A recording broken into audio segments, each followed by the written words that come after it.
I had booked my ticket about a week earlier. The last time you and I talked, I was in Herat, the big city in the west, and it was very clear that things were going pear-shaped there. You might remember we talked about me spending time on the front line there. The Taliban were coming into the city. I'd originally planned to stay just 2 days and ended up spending 5 because the taking and losing of the airport road and rocketing of the airport was going on there for days. So it was while I was in Herat and waiting for an opportunity to leave there that I decided, along with Masood Hosseini, the Pulitzer Prize-winning photographer from Afghanistan that I work with and worked with over the 3 months that I was in Afghanistan, we decided it was time to go. So we booked tickets and left. When we got to the airport yesterday morning, the streets were absolutely clear of any security presence at all. It's been called the Ring of Steel for the last 5 or 7 years. It just wasn't there. It had melted away. The airport itself was orderly because people were there with tickets. We were on the last flight, wheels up at 9 o'clock in the morning, and the airport closed under Taliban firing and shelling a little while later, and you've seen the scenes that have ensued. We've also heard that the Taliban have been setting up checkpoints on the airport road, stopping people in their cars, searching their stuff, seizing their passports, burning them. It's a pretty devastating situation at the moment. So to that point, from what you're hearing, it sounds as if they do not intend to allow people who are in fear of their lives to get out. Clearly they don't, and nothing they say can be taken at its word. They were on the outskirts of Kabul on Saturday night.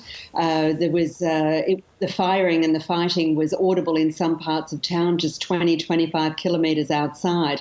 They said on Sunday morning, we won't be entering the city. A couple of hours later, they're there in the city, armed gunmen in the parks, in the streets. They've closed the shops. They've painted over any billboards that have women's pictures on them.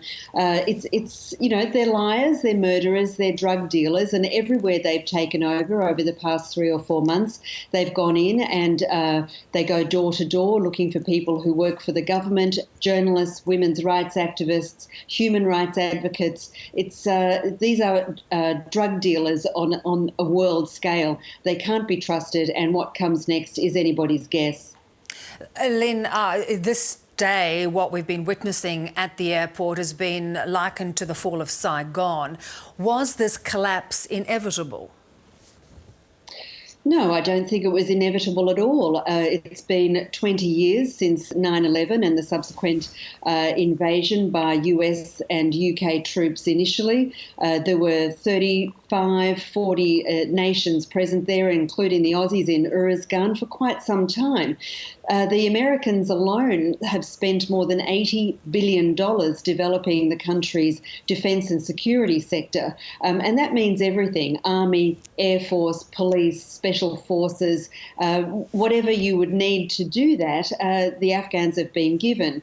We've talked before about the combat missions winding down 31st of December 2014. Ashraf Ghani by then was already the president. He had more than 6 years to come to terms with the fact that he was now the leader. He had to come up with a strategy. He had to work with his defence minister, his interior minister. He never did that. He's a micromanager. He changed those important positions, I don't know, like some people change their underwear. And there was no consistency, no leadership. The money was pilfered. I wrote about this for Foreign Policy magazine last week.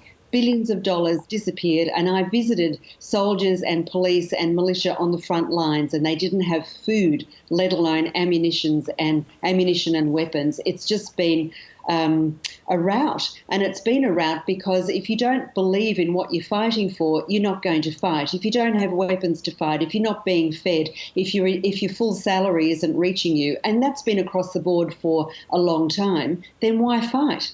That's right. How people felt. Indeed. So you can't send an army out without food. It's the greatest adage in history. Now, Russian officials are saying that the president, the very man you talk about, Ashraf Ghani, abandoned the country with cars and a helicopter full of cash. So full of cash that he couldn't fit it all in. He had to leave some behind. This is the man the US felt they could leave in charge.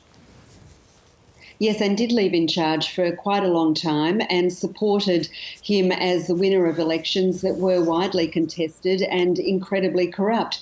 I think they felt they could work with Ashraf Ghani. He's essentially an American citizen, a lecturer at Harvard University, an anthropologist, and he wrote a book called Saving Failed States. And here we are. It's tragic. Lynne, we're talking a lot about who's on the streets at the moment. It's the Taliban. It's people putting fear into the lives of so many. Who is not on the streets? We're not seeing many women, are we, in this chaos? No, we're not. No, you're absolutely right, Bev. The stories that have unfolded over the country while the Taliban have been on this incredibly rapid advance in recent months have been of how women have been treated. They've gone into districts and into provincial cities over the past week or 10 days and said everything's going to be fine, as in your clip just now. We believe in education. But what they don't say is that we believe in education according to how we interpret what education is. Everything's going to be done according to Islam. And what interpretation of Islam is that? This is what we're not hearing. But in practice, it's taking girls out of school and closing the girls' schools. It's forcing women not to work, to stay home, to only leave their houses with a male relative and in full hijab. People are being told, women who work are being told, you go home now and the men in your family can take your job. Half the population is about to disappear. But, it's not just how bad it is and was before, and here we are going back to the future. There's also been incredible stories of going door to door and finding people who are rights advocates, journalists, working women, and disappearing them, bodies turning up in open ground. This is a really different and much, much worse situation than existed when they were in control 1996 to 2001. It's a new Taliban indeed, but it's a worse Taliban than it was. Lynne, we appreciate your reporting indeed, and as I said at the start, we're so grateful to hear that you are safe. Thank you so much for your time.